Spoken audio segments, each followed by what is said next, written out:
Alright, good afternoon my friends. Brian here with VetteSource again, where today we are going to do a little side work on our GMT-400 single wheel crew cab 3500 GMT-400 series that has been my daily truck for 20 years now in May. So I'm really fond of this truck. You can tell I have a problem letting go. So anyway, if you're new to me, thanks for tuning in and watching. Like I said, I got plenty of videos to watch. Check out my channel. But anyway, what I'm going to do is solve, or again, work on this. One of the only aggravating features of this truck, or these series of trucks, has driven me crazy over the years, is this double battery cable that General Motors decided to put on this thing. Now, if you look and see, for some odd reason, which is perplexing, the engineers decided it would be a good idea to run a double battery cable off the positive, which comes from, this is your positive cable, your fusible link, and then runs a separate cable over here. It goes all the way across to your fuse box over on this side. Now, in the 20 years I've been driving this truck, I have actually messed with this probably 3 or 4 times. This is like the third set of cables I've had on it because they managed to come loose. Now I modified these again already. I've cut the terminals loose because, excuse me guys, they have a problem with corroding, and the worst part is somehow in their infinite wisdom when they did this, they created a negative safety. Now we use that terminology in aviation business because we safety wire bolts all the time to compressor cases, servos, hydraulic components, landing gear, stuff like that. But in this case, what this does is there are 2 terminals here. You can see them stacked right there. And I've got this backwards because this spacer goes in between, fits inside the one. And what will happen is this one will come loose and back this bolt off. So that's a negative safety.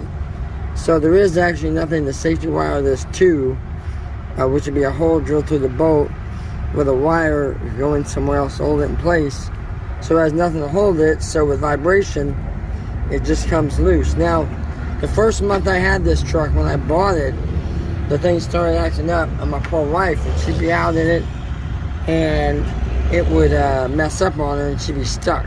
So I had to figure this out early. So, what we're going to do today is we're going to eradicate these cables once again. What happened was I had this set up on here before, and it worked really well, but then I had to go with a dual terminal battery because it was only for the top post side, and I wasn't going to change my negative side, the side post. So what I did was, we get one of these speaker connections here, right? And these are fairly generic, but they work. This is like, I think Stinger is the product name. And we're going to go ahead and clip these wires, insert these into here with these Allen screws, and put that back together, and then make it work, and it'll be a solid connection, and it won't go anywhere. So let's get set up, and you guys can watch me here as I do this. Let's see here. Make sure I got this in a good position.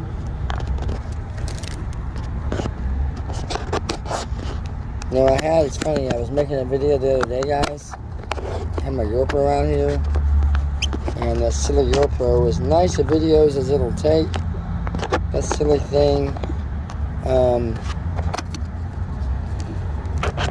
overheated on me, and I lost the entire video.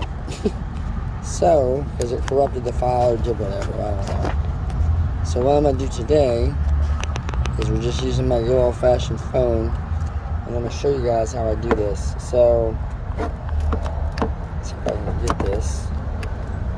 I lost my 5/16. I'm going to hold this right here. I'm going to do this. Alright. So we're simply... And if you've driven one of these trucks for a long period of time, you guys are going to know exactly what I'm talking about. Because this is the kind of thing that'll actually come loose on you even while you're just driving down the road. And you're going to lose power of the truck. And in a 1-ton, it's especially dangerous because then you lose your hydro boost and your power steering, which these are impossible to move at idle speed without the hydro boost working. So you can see here, even there, it gets corroded. And this is a new bolt that I put on here just recently. So here's the longer bolt that it takes. And there's the spacer as I drop it.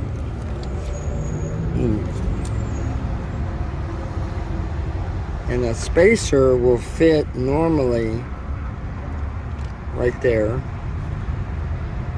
And then right there. Now, in GM's infinite wisdom, the engineers, this one's always perplexed me because they left this like this for a while. See those locking tabs right there? Those are supposed to put that positive safety on there and lock it in place. But because of the pressure and movements and just the flex of the truck, what happens is that cable just literally moves that direction and backs it off. Now, there's a keeper that these are supposed to go into. It's on my other truck on Big Red over there. It's on that one.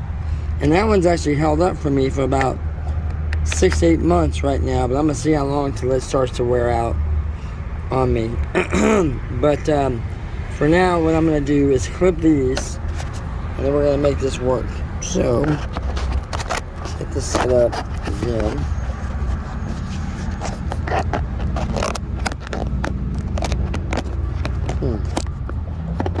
I wonder, it's not quite as hot today, but we'll see. Forecast to have over 100-degree temperatures here for the next 10 days. So let's see how this goes. Alright, so first things first, just going to clip this one. We'll get our Harbor Freight wire shears. Cut that one.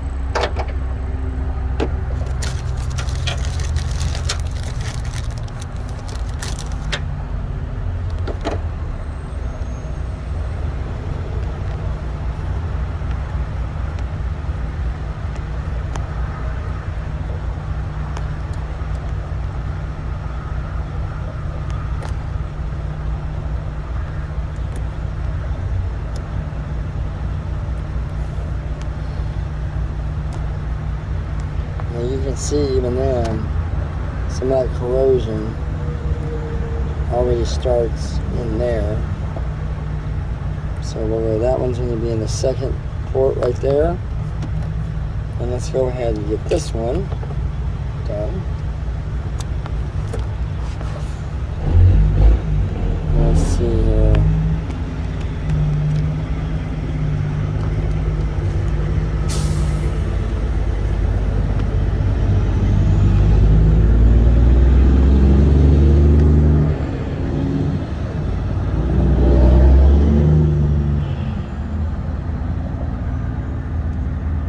Cut the small one first here.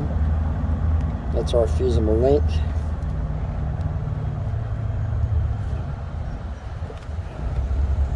Let's try it with this one. This one's not getting in there far enough.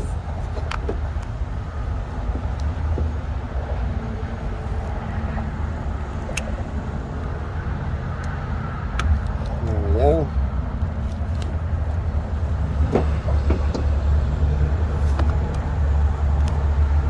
Of course, you can look at this and say, dang, you're ruining your battery cables, but they have become ineffectual at this point.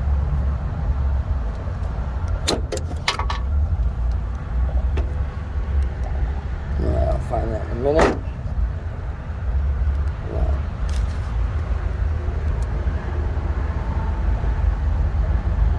And that one will go in that hole. Alright. Now this is specifically made for GM vehicles, and I want to say that this company is aware of the problems inherent in this system. Even though that's marketed for speaker connections, it's actually a good fix for this. And up until now, I wasn't aware that they had made a side post connection for it. So when I found that, I said, hey, I'm buying that really quick, because I need to fix this. Because this truck, other than our normal day-to-day maintenance items that you've seen me fix on this, has been pretty dead reliable over the years. You know, every vehicle has certain things that it does not like to cooperate with. These trucks, if I had to say anything, their weak point on the 1-tons especially is the front suspension. But again, when you're pulling and doing things that you do with these trucks, I am not going to complain. And the rear suspension and pulling capacity of these trucks, even this series, are it's worth the trade-off, let me put it that way.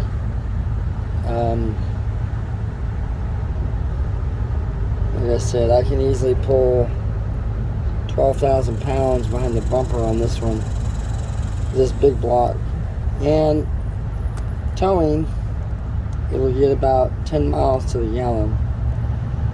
And this was the first generation of Chevy trucks that were actually usable as really daily drivers, kind of family oriented, I would say.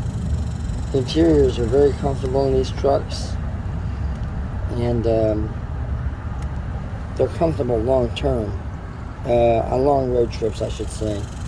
I think that's why you're seeing a resurgence in these trucks. This one here never had,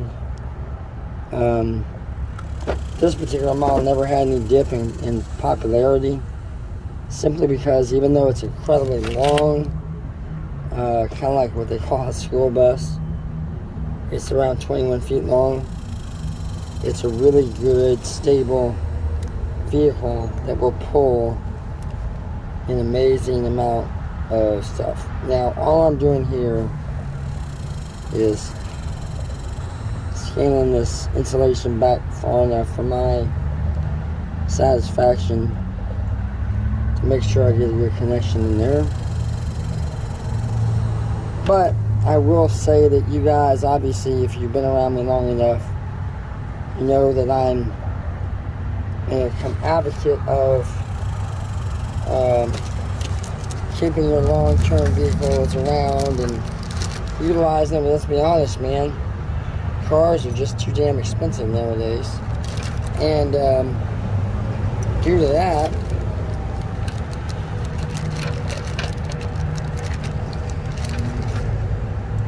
did I forget my, oh no I didn't, because of that, I think it's better to just go ahead and keep your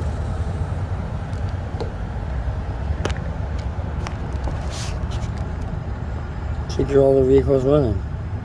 Alright, now that bolt is almost too short for this, but we're going to make it work. So, we know that fits in there.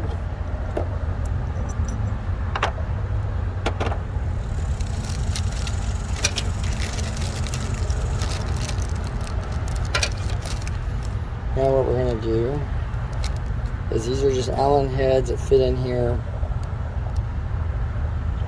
You can see they just unscrew and they're pressure fit. So we're going to take these out.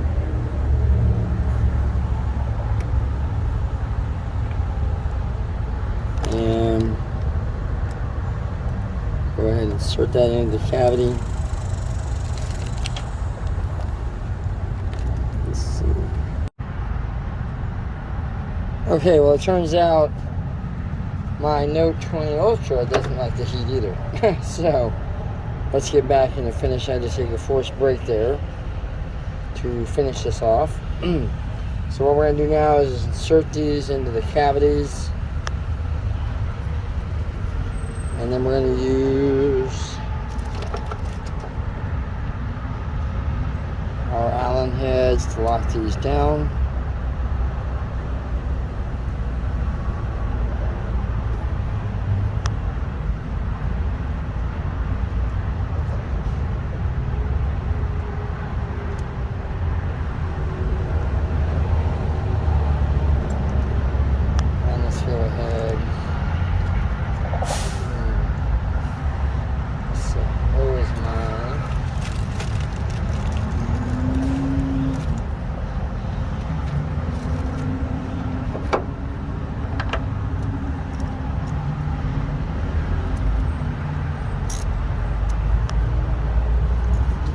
Go ahead and snug this down.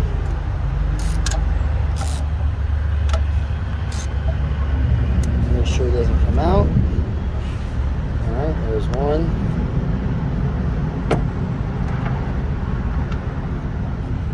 And let's see, so we're going to be orientation is that way. Let's go ahead and get this one in. This will be the one running to our fuse box.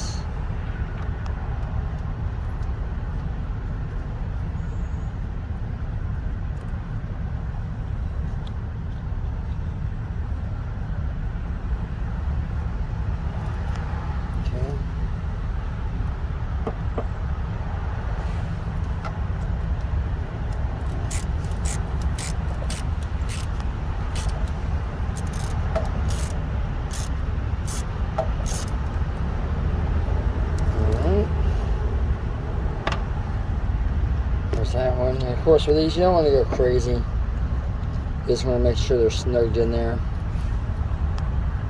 into the cavity so they don't go anywhere, because these really aren't going to move, or they shouldn't move much after you're done.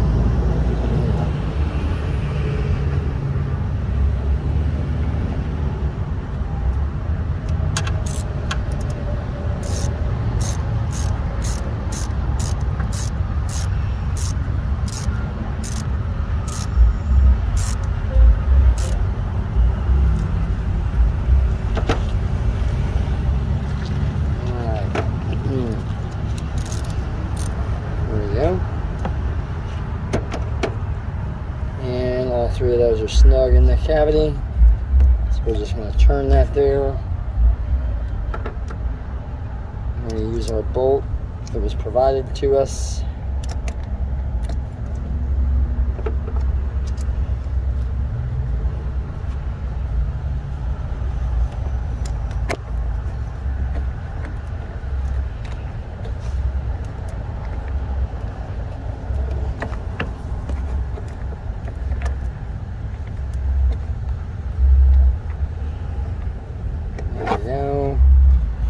And what we're going to do is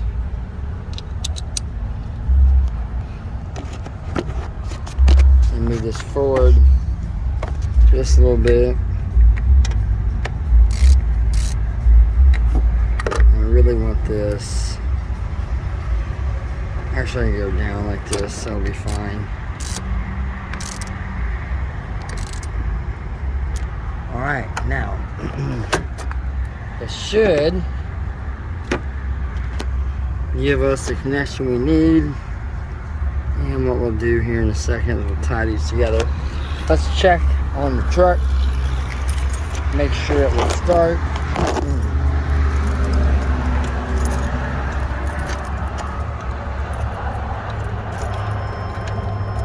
On key. And there we go. That's what we were looking for, was a positive connection.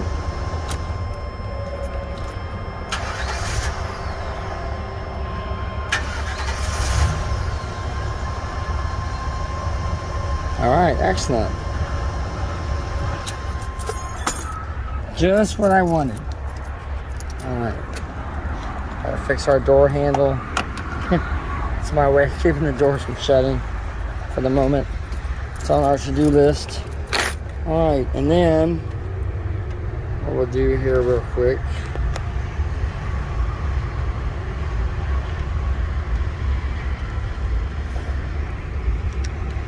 Let's see.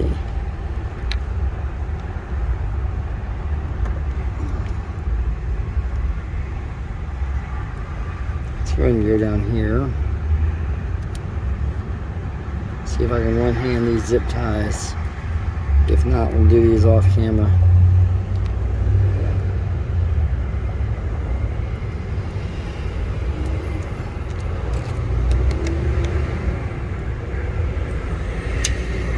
Come on, honey. Work with me.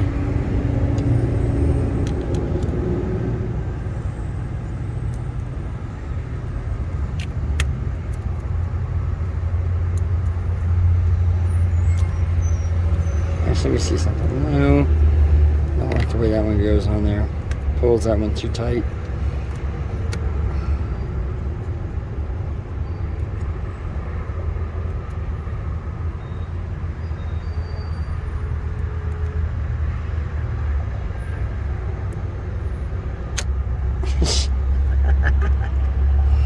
Alright.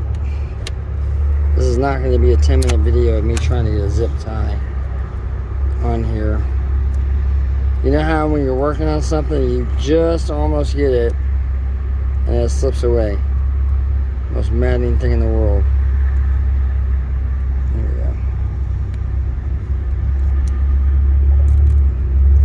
we go. Alright. Let's go ahead and put that one right there. This one, I think I'm going to leave this one alone. I'm not going to touch it. Only, well, I might secure it right here.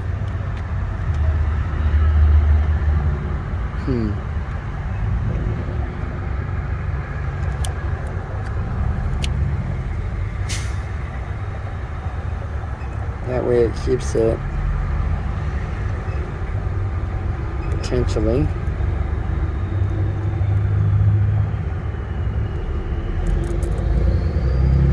Moving around.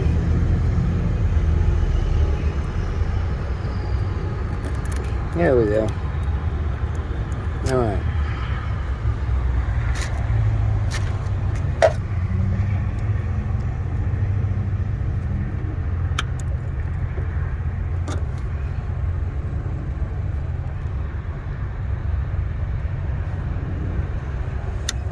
Alright, perfect. Alright. There we go, guys. There's a way to fix that lousy GM double cable. Now I'm sure there are some more fancy methods to fix this. Some enterprising person or company has come up with. This is just my fix in the field, so I don't have to deal with the frustration of it coming apart. But again, as always, guys, thank you for watching, having the patience with me as I work through getting my voice back to 100%. And I hope everybody has a good weekend, because I am recording this on a Friday. And we'll target you guys next time. See you then.